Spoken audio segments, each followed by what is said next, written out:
देखिए बेटा, ये हमारा क्वेश्चन है, question number 3 full fledge question है और इसमें हमें इनकम एंड एक्सपेंडिचर अकाउंट बनाना है। हमें सर्टेन करना है कैपिटल फंड ऑन 31 मार्च 2017। देखिए क्वेश्चन ने क्या पूछा है, सिर्फ वही बताना है।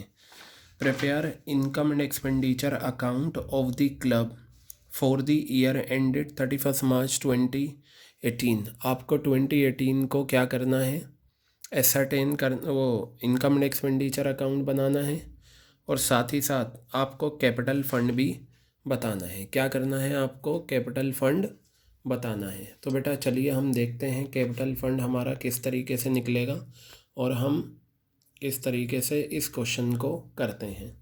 ठीक है, तो चलिए, करने का तरीका आपको अच्छे से पता है। ये असाइनमेंट का क्वेश्चन नंबर 3 है। क्वेश्चन नंबर 3 पूछा क्या है, income and expenditure you will right in capital letters income and expenditure account. Income and expenditure account, income and expenditure account यहाँ लिखेंगे फॉर द ईयर एंडेड 31 मार्च 2018। कहाँ से लिखें ये डेट, पहली लाइन बता देती है क्वेश्चन की, हमें ये आ गई। ठीक है, तो आप यहाँ पर लिखेंगे debit, then you will write credit, here you will write expenditure, next rupees, income, then rupees. Got it? You either start from expenditure side or from payments income side. Is it clear? But we start from payment side to salary. अब हम देखेंगे जो भी revenue nature की item है वो यहाँ आ जाएंगी, कैपिटल वाली बैलेंस शीट में जाएंगी। ठीक है, तो यहाँ इस क्वेश्चन में अगर आप देखें, आपको सैलरी गिवन है तो मैंने यहाँ पर लिखा टू सैलरी, बट बेटा सैलरी के रिगार्डिंग एडजस्टमेंट है। 90,000 I will write in inner column. Clear है बात, ये 90,000 मैंने इनर कॉलम में लिखे। Second adjustment is on 31 March 2018 salary outstanding 40,000। आपको पता है आउटस्टैंडिंग सारा क्या होता है, ऐड होता है, just like in 11th class जो हम करते थे। 40,000 will be added in outer column, you will right 1,30,000। Got it? Similarly newspaper and magazines, ये रेवेन्यू नेचर है। ठीक है, पेमेंट में अगर न्यूज़पेपर मैगजीन्स हैं तो ये रेवेन्यू, ये आपका परचेज करना है। और देखिए यहाँ सेल करा ओल्ड न्यूज़पेपर एंड मैगजीन्स, तो ये आपका क्या है, ये रेवेन्यू है। और ये आपका ख़रीदना, ये बेचना, दोनों रेवेन्यू नेचर है, अलग अलग दिखाएंगे। तो टू न्यूज़पेपर, एक इनकम है एक एक्सपेंस है। Two newspapers and magazines, two newspaper and magazines, ये आ गया 20,000 रुपये। क्लियर है बात? उसके बाद रेंट आपको गिवन है। बेटा रेंट इनर कॉलम में लिखना, क्योंकि आप क्वेश्चन को अगर ढंग से पढ़ें, आपको एडजस्टमेंट गिवन है। रेंट आउटस्टैंडिंग, सारे आउटस्टैंडिंग खर्चे क्या होते हैं, ऐड होते हैं। क्या होते हैं, सारे आउटस्टैंडिंग खर्चे ऐड होते हैं। How much is the amount of outstanding 10,000 rupees, in outer column you will right 80,000 rupees. बताइए, समझ में आ गई बात ये आपके 80,000। अब ये एफडी जो है ये आपका फिक्स असेट्स है, एफडी जो हम कराते हैं, लेकिन इस पर आपका जो इंटरेस्ट है ये आप दिखाएंगे। सुने मेरी बात बहुत ध्यान से। एफडी फिक्स डिपॉजिट, हमने किसी बैंक में इस not for profit making organization के पास जो सरप्लस था, इस सरप्लस को ऑर्गेनाइजेशन ने क्या करा, किसी बैंक में एफडी करा ली। और एफडी कब कराई, 1 अप्रैल 2017, यानी कि पहले ही दिन। ये ख़रीदा है, परचेज़ करा है, तभी पेमेंट करिए। लेकिन इस एफडी पर इंटरेस्ट मिलेगा 12%। तो वो जो इंटरेस्ट होगा वो हमारी इनकम है। कई बार ऐसा भी होता है, ऐसे भी क्वेश्चन आते हैं, सेम इन्फॉर्मेशन होगी, थोड़ा बहुत इंटरेस्ट निकाल के यहाँ दे रखा होगा।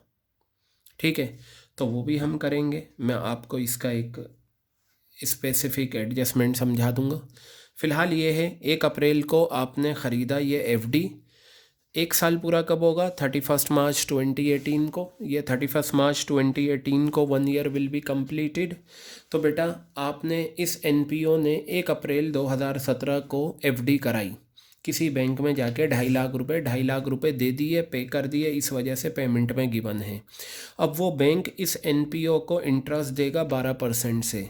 तो ये जो इंटरेस्ट मिलेगा not for profit making organization को, this will become income of the organization, और interest is known as revenue receipt. क्या कहलाती है बेटा? Revenue receipt. तो मैं यहाँ पर लिखता हूँ बाय एक्रूड इंटरेस्ट। अगर ये मिला होता तो यहाँ गिवन होता, नहीं मिला तो ये एक्रूड कहलाएगा by accrued interest, by accrued interest on FD, by accrued interest on FD. I'll do the calculations here. 2,50,000 multiply by what? 12 upon 100. Got it?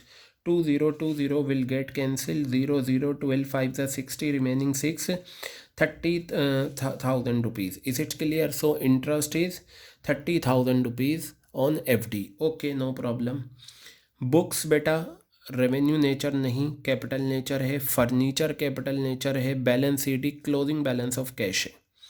अब ये देखिए बैलेंस शीट आ गया, सब्सक्रिप्शन आ गया। सब्सक्रिप्शन की आप चाहें तो कैलकुलेशन नीचे कर लें और फिर उसके बाद अपना फाइनल आंसर निकालें, क्योंकि देखिए आपको यहाँ दे रखा है सब्सक्रिप्शन आउटस्टैंडिंग पिछले साल के आखिरी दिन 20,000 रुपये है और करंट ईयर के आखिरी दिन 30,000 रुपये सब्सक्रिप्शन आपको गिवन है।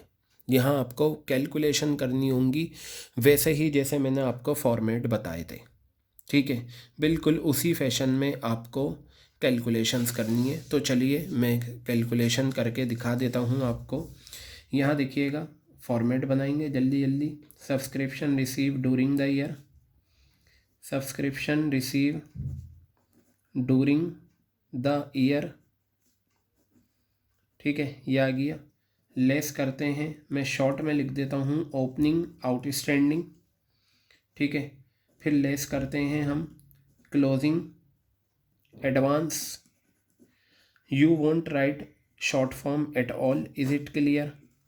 Subscription actually receive for current year, subscription actually receive, subscription actually receive for current year, okay. Next add closing outstanding, got it, and you will add opening advance, okay। now आपके पास आएगा amount to be shown in income and expenditure account. बेटा ये amount हमें निकालना पड़ेगा, amount to be shown in income and expenditure account, क्योंकि ये जो आंसर आएगा वही तो यहाँ जाएगा। आप यहाँ लिख दीजिए by subscription and you are doing calculation in working notes, got it, by subscription. तो ये बाय सब्सक्रिप्शन में अमाउंट जो आएगा वो ये होगा। चलिए इस अमाउंट को देखते हैं हम। ये रहा हमारा क्वेश्चन और ये रहा हमारा सॉल्यूशन। ये बताइए सब्सक्रिप्शन रिसीव, देखिए क्या गिवन है। अगेन आपको पढ़ने का तरीका भी वैसे ही पता होना चाहिए जैसे मैंने लास्ट क्वेश्चन में कराया था। आपका फाइनेंशियल ईयर है 31 मार्च 2018, करंट ईयर आपका 17-18 है, क्लियर है बात। ये आपने करंट ईयर में टोटल सब्सक्रिप्शन 2,45,000 की रिसीव करी, लेकिन ये तो करंट ईयर में करी है, ये 2,45,000 मिली कैसे है? इसमें पिछले साल की मिली है 15,000। फॉर मेन करंट ईयर जिस साल के लिए हम बना रहे हैं उस साल की मिली है 2,20 और आने वाले साल की 10,000। कोई बात नहीं, subscription receive during the year ये वो होती है जो पूरी मिली है, यानी कि ये फिगर 2,45,000 रुपये मैं यहाँ लिखूँगा, क्लियर है। अब नीचे देखिए क्या लिखा हुआ है, सब्सक्रिप्शन आउटस्टैंडिंग ऑन 31 मार्च 2017, पिछले साल के आखिरी दिन कितने मिलने हैं? 20,000, लेकिन इसमें से मिले कितने? 15,000। दो बातें आ गई या नहीं? ये कई क्वेश्चन हम कर चुके हैं, क्वेश्चन नंबर 10, क्वेश्चन नंबर 11 और अभी असाइनमेंट का ऐसा ही क्वेश्चन हमने एक करा था जो ख़ास सब्सक्रिप्शन के लिए मैंने आपको करवाया था, क्वेश्चन नंबर 17। इसमें भी यही बात थी और ये अक्सर ये पॉइंट आता है कि अगर आपको ओपनिंग आउटस्टैंडिंग गिवन है और ओपनिंग में से मिला कितना, तो बेटा माइनस वो करते हैं जो मिला है। तो देखिए मिला 15,000 है तो 15,000 ही माइनस करें। आप चाहें तो यहाँ ओपनिंग आउटस्टैंडिंग ना लिखकर ये लिख सकते हैं लेस फॉर 2016-17 और करके ये भी लिख सकते हैं फॉर 16-17, लेकिन आप ऐसे ही लिखें तब भी चलेगा क्योंकि हम शुरू से यही करते आए हैं। चलिए जी, ये तो हो गया। अब करंट ईयर में आपने आने वाले साल का एडवांस में रिसीव करा, तो क्लोजिंग एडवांस 10,000 रुपये आपका minus. If you subtract 25,000 out of 2,45,000 you will get the figure 2,20,000। Clear है। अब आपको क्लोजिंग आउटस्टैंडिंग और क्लोजिंग दे रखा है एंड ऑन 31 मार्च 30,000। आप फ़ौरन माइनस कर देंगे, ऐड कर देंगे, आपका आंसर गलत हो जाएगा। बेटा कई बार बता चुका हूँ, ये जो क्लोजिंग आउटस्टैंडिंग होता है ना, ये जो क्लोजिंग आउटस्टैंडिंग है ये फॉर द ईयर वाला होता है। कौन सा होता है ये? For the year. और ये आपको निकालना पड़ेगा अगर ऑन दे रखा है। निकालने के लिए आप बैलेंस शीट बना लेना, ठीक है। तो चलिए, क्लोजिंग बैलेंस शीट पूरी मत बनाइए, और क्वेश्चन ने हालांकि पूछी भी नहीं है आपसे। मैं आपको बताऊं, क्वेश्चन की रिक्वायरमेंट क्या है? सिर्फ कैपिटल फंड बताना है और इनकम एंड एक्सपेंडिचर बताना है। तो आप क्लोजिंग बैलेंस शीट मत बनाने बैठ जाना। मैं ये बना रहा हूँ एक्सट्रैक्ट, ताकि मुझे आंसर पता चल जाए। सब्सक्रिप्शन आउटस्टैंडिंग, इसमें हम यहाँ लिखते हैं प्रीवियस ईयर, यहाँ लिखेंगे करंट ईयर। प्रीवियस ईयर है 16-17 और करंट ईयर है 17-18। मुझे जो चाहिए ये चाहिए, ये अमाउंट अगर मुझे पता चल जाएगा तो मैं यहाँ क्लोजिंग आउटस्टैंडिंग में लिख दूंगा। लेकिन मुझे ये ना गिवन होकर बाहर वाली फ़िगर गिवन है, और बाहर वाली फ़िगर ऑन वाली होती है, और वो कितना है? 30,000। ये लीजिए 30,000 रुपये ये आ गए। अच्छा, ये हमें मिल जाती है। ये कैसे मिलती है? बनता है 20,000, मिला कितना? 15,000। How much left? 5,000। सो बेटा this figure will be computed as balancing figure. ये बैलेंसिंग फिगर करके मैंने निकाल लिया बैलेंसिंग फिगर। बस इस 25,000 रुपये को आप क्या करें, यहाँ पर लिखें 25,000। अच्छा सुने, ओपनिंग एडवांस आपको इस क्वेश्चन में कहीं पर भी नहीं गिवन, तो हम इसे मानेंगे नील, ठीक है। ओपनिंग एडवांस आपको नहीं गिवन, क्लोजिंग गिवन था, तो बस आपका आ गया ये 2,45,000 रुपये। पता चला मेरा जो इनकम साइड में सब्सक्रिप्शन आएगी 2,45,000। मतलब ये कैलकुलेशन आप सेपरेट क्वेश्चन में भी करते थे, और यही कैलकुलेशन फुल फ्लेज क्वेश्चन में भी आपको करनी पड़ेंगी। चलिए, सब्सक्रिप्शन हो गया। अब इसके बाद आपको बताया sale of old newspaper and magazine. आपने पुराने न्यूज़पेपर मैगज़ीन बेची, आपको पैसा मिला। बेटा ये रेवेन्यू नेचर है। By sale of old newspapers and magazines, books capital nature and magazines and old newspaper revenue nature. Okay. Government grants also revenue nature. Government grants how much? 2 lakh rupees. Okay. हाँ, furniture का ख़रीदना और बेचना मैंने आपको बताया था कभी भी इनकम एंड एक्सपेंडिचर में नहीं आता, लेकिन फर्नीचर को बेचने से फ़ायदा या नुकसान वो ज़रूर आता है। पुराना फर्नीचर 60,000 रुपये में बेचा सेलिंग प्राइस, जबकि उसकी बुक वैल्यू कितनी है? 90,000। यानी कि 90,000 वाला फर्नीचर आपने कितने में बेचा? 60,000 रुपये में। 30,000 रुपये कम में बेचा, ये लॉस है, और लॉस यहाँ लिखा जाता है to loss on sale of old furniture. To loss on sale of old furniture. Clear है बात? कितना अमाउंट आ गया? ये 30,000 रुपये आ गया। Got it. फिर आपको दे रखा है सरप्लस फ्रॉम एंटरटेनमेंट। एंटरटेनमेंट कराया था, वहाँ से कमाई हुई, जिसे हमने प्रॉफिट तो नाम देंगे नहीं, हम इसे नाम दे देते हैं सरप्लस। Surplus from entertainment. लीजिए बेटा, कितना आ गया? 20,000 रुपये ये आ गया। बस अब आप यहाँ पर क्या करें, ये होने के बाद एक बार एडजस्टमेंट देखा करें। सब्सक्रिप्शन हो चुका है, सैलरी और रेंट का एक एक इफेक्ट जा चुका है, ये बता रखा है फर्नीचर और बुक्स आपने ख़रीदे हैं। बस बेटा अब आप यहाँ देखिए, which side is greater than the other side, so that we get the answer.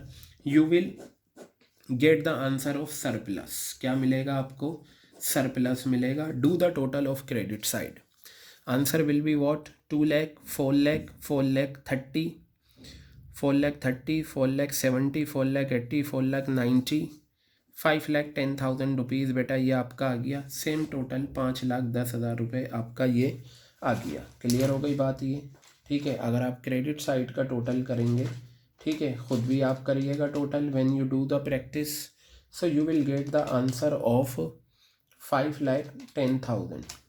Okay, now subtract this figure, 1,50,000, 2,30,000, 2,60,000, so 2,50,000 is the answer of surplus. Surplus आपका 2,50,000 आ गया, यानी कि हमने इनकम एंड एक्सपेंडिचर बना दिया। अब आपसे क्लोजिंग बैलेंस शीट नहीं पूछी है, कैपिटल फंड पूछा है, and capital fund is computed bye preparing opening balance sheet. So you will prepare here opening balance sheet. क्या बनाएंगे आप यहाँ पर, ओपनिंग बैलेंस शीट बनाएंगे एज एट 31 मार्च 2017। बेटा ये ओपनिंग बैलेंस शीट है, और एक बात याद रखिएगा, ओपनिंग बैलेंस शीट में सिर्फ आपकी ओपनिंग इंफॉर्मेशन जाएंगी, and only 2 steps will be followed to complete opening balance sheet. 2 step में ओपनिंग बैलेंस शीट आपकी बन जाती है। सबसे पहले ये जो टू बैलेंस BD होता है, ये ओपनिंग बैलेंस ऑफ कैश होता है 50,000। आप यहाँ लिखिए कैश या कैश एट बैंक, कुछ भी लिख दीजिए, 50,000 रुपये। अब एडजस्टमेंट में जो जो ओपनिंग इन्फॉर्मेशन है वो दिखाते जाएं।